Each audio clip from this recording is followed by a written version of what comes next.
यह है जयदीप जी और जो कि चित्तौड़गढ़ रिठोला के रहने वाले हैं। यह पिछली 5 बार प्रधानमंत्री कार्यालय दिल्ली जा चुके हैं। इस बार 6ठी बार ये 22 तारीख को जाने वाले हैं। इनसे मेरी खास बातचीत हुई। मैंने इनसे पूछा कि ये मिशन आपको कैसे मिला और आपने ये मिशन कैसे लिया। तो इन्होंने ये बताया कि ये पहले प्लम्बर का काम करते थे। तो जब ये वहाँ गए तो सामने वाले के यहाँ 17 बच्चे थे। तब से इनके दिमाग में आया कि भारत में जनसंख्या नियंत्रण कानून होना चाहिए और तभी से ये प्रयास कर रहे हैं। ये चित्तौड़ से माननीय मोदी जी के कार्यालय तक पैदल जाते हैं। रास्ते में इन लोग इनको मालाएं पहनाते हैं, इनका माल्यार्पण करते हैं, इनका सम्मान करते हैं और ये मीडिया में भी बने रहते हैं। पर जब मैं इनसे मिला तो ये इतने सरल और सादगी से भरे थे जिसकी कोई सीमा नहीं। साधारण से कपड़े पहने हुए और साधारण सी बात करने वाला ये कार्यकर्ता ये साधारण नहीं हो सकता।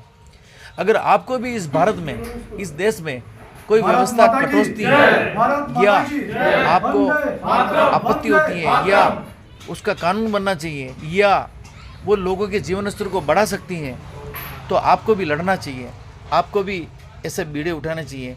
क्योंकि जीवन तो एक दिन जाना है, सभी के 100 वर्ष पूरे होने, पर जीता वही है जो लोगों की मदद करता है या किसी कानून में बदलाव के लेकर के प्रयास करता है। यह बहुत कम पढ़े लिखे हैं, उसके बावजूद इन्होंने यह बीड़ा उठाया है। आप भी इनकी बात सुनिए। मैं आरएम न्यूज, मुकेश पारासर, फतेहनगर। मैं सरकार से गुजारिश करता हूँ कि इस युवा की आवाज़ सुने। यह जन जन की आवाज़ है। आज हमारे साथ चित्तौड़ रिठोला के जयपाल ओढ़ हैं। ये ओढ़ कई बार प्रधानमंत्री कार्यालय की यात्रा पैदल कर चुके हैं।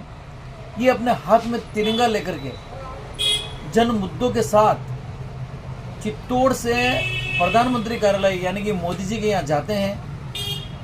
इन्हीं से बातचीत करते हैं। जयपाल जी बताएं आप। सर मैं 28 महीने के भीतर चित्तौड़ से 5 बार दिल्ली पैदल जा चुका हूँ और 6ठी बार 22 फरवरी से वापस चित्तौड़गढ़ से दिल्ली प्रधानमंत्री। कितनी बार आप जा चुके हैं? चित्तौड़ से 5 बार प्रधानमंत्री कार्यालय तक पैदल यात्रा कर चुका हूँ जनसंख्या नियंत्रण कानून की मांग को लेकर। और इसी मांग को लेकर करीब 10 साल से मैं सरकार से मांग कर रहा हूँ कि जनसंख्या ये जो जनसंख्या नियंत्रण कानून है, इसके बारे में फिर आगे कोई कार्रवाई हुई क्या है? अभी तक तो कोई कार्रवाई नहीं हुई, सिर्फ आश्वासन दिए जाते हैं। मैं मुख्यमंत्री जी से भी मिल चुका हूँ, विधानसभा में जाकर मैं ज्ञापन दिया, उनके घर पे गया मैं और मैंने बोला कि जनसंख्या विस्फोट देश के लिए खतरा है, प्रदेश के लिए खतरा है। लोग जो मूल निवासी है वो 2 बच्चे पैदा कर रहे हैं, जो शरणार्थी है वो 12-12, 15-15 बच्चे पैदा कर रहे हैं। इसीलिए मैं बार चित्तौड़ से प्रधानमंत्री कार्यालय तक तिरंगा यात्रा निकालूँ। तो आप अपनी जनता को आह्वान कर सकते हैं कि आप ज़्यादा बच्चे पैदा करें। ये भी तो एक मुहिम हो सकती है। हम भी ज़्यादा करेंगे, वो भी ज़्यादा करेंगे, तो इस धरती में लोग माएंगे नहीं, फिर कहाँ जाएंगे? खाने के लिए भोजन चाहिए, पीने के लिए पानी चाहिए, जंगल चाहिए। जैसा कि मैंने यहाँ अखबारों में भी देखा है, आप काफ़ी सुर्खियों में रहते हैं, तो आप अपने साथ और लोगों को क्यों नहीं जोड़ते हैं? इस मुहिम में क्यों नहीं जोड़ते हैं? मैं जो जुड़ना चाहता है जुड़ सकता है, मैं किसी को मना करता ही नहीं। मेरा लक्ष्य है कि मैं चित्तौड़ से बार जब तक मेरी मांग पूरी नहीं होगी, जब तक मैं चित्तौड़ से प्रधानमंत्री कार्यालय तक यात्रा निकालता रहूँ। बार आप यात्रा निकाल हर 2 महीने में दिल्ली पैदल जाता हूँ। हर 2 महीने में आप पैदल दिल्ली जाते हैं। तो आप अपने चित्तौड़ की जनता को क्या मैसेज देना चाहते हैं? चित्तौड़ की जनता ये देना चाहता हूँ कि मेरे जो मिशन है जनसंख्या नियंत्रण, इसका मेरे को समर्थन करें।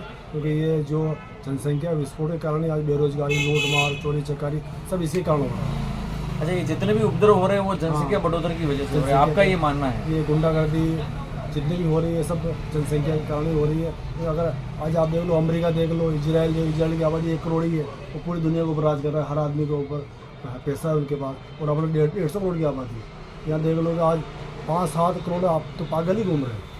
भारत के अंदर 5-7 करोड़ पागल है। हर रेलवे स्टेशन पर जाओ आप, 400-500 आदमी रात में उतर रहे होते हैं। कोई अगर नहीं तो उनके पास आधार कार्ड। मतलब ये जो जनसंख्या की जो दिमाग में इस तरह की पॉपुलेशन की वजह से जो होने वाली प्रॉब्लम है, ये आपके दिमाग में आई कैसे? ये मेरे दिमाग में ऐसे है कि मैं कहीं पहले में प्लम्बर था, तो वहाँ काम करने गया था, तो एक आदमी 17 बच्चे थे। आप प्लम्बर का काम करने के लिए कहाँ गए थे? कहीं भी गया, मैं किसी नाम नहीं लेता हूँ, लेकिन वो उसके 17 बच्चे 17 बच्चे थे, 17 ठीक है। बच्चे हुए। हाँ, तो मेरे 17 बच्चे हैं इनके, तो बच्चे उस शुरू में आंदोलन शुरू करें कि इनके लिए कुछ करें, तो लड़े तो कर नहीं आप सकते। चित्तौड़ की जनता को या आपने राजस्थान की जनता को क्या कहना चाहेंगे? मैं चित्तौड़ राजस्थान और देश प्रदेश की जनता को कहना चाहता हूँ कि जनसंख्या जो विस्फोट हो रहा है, इसके लिए मैं जो ये मिशन चला रखा है मैंने, इसके लिए आप मेरा समर्थन करें और सरकार से भी मांग करें। आप भी जहाँ हो, कहीं से भी किसी नेता जैसे विधायक मिला, सरपंच मिला, उनको बोलो कि जनसंख्या विस्फोट देश के लिए खतरा है। ये थे चित्तौड़ के और जिन्होंने जनसंख्या, बढ़ती हुई जनसंख्या पर अपनी चिंता जाहिर की है। मैं भारत सरकार से गुजारिश करता हूँ कि इनकी चिंता वाजिब है और इस पर ध्यान दिया जाए। आप जो RM न्यूज़ के दर्शक हैं वो इस चीज़ को समझिए कि इन्होंने एक जगह कहीं काम कर रहे थे तो वहाँ उसके 17 बच्चे थे, इसकी वजह से इनका जनसंख्या नियंत्रण के प्रति कानून लाने का विचार किया। आपको भी अगर ऐसा कोई लगता है जो रिवोल्यूशन ला सकता है या चेंजेस ला सकता है तो आप ये काम ज़रूर करें। मैं RM न्यूज़, मुकेश पारासर, फतेहनगर। दीपमाला ज्वेलर्स फतेहनगर, हमारे यहाँ सभी प्रकार के सोने चांदी, हीरे के आभूषण और चांदी के कड़े, सोने के कड़े बना करके ऑल ओवर इंडिया सप्लाई किए जाते हैं। आप कहीं भी हैं, हमें ऑर्डर करिए, हम GST बिल के साथ माल आपके घर पे पहुंचाएंगे।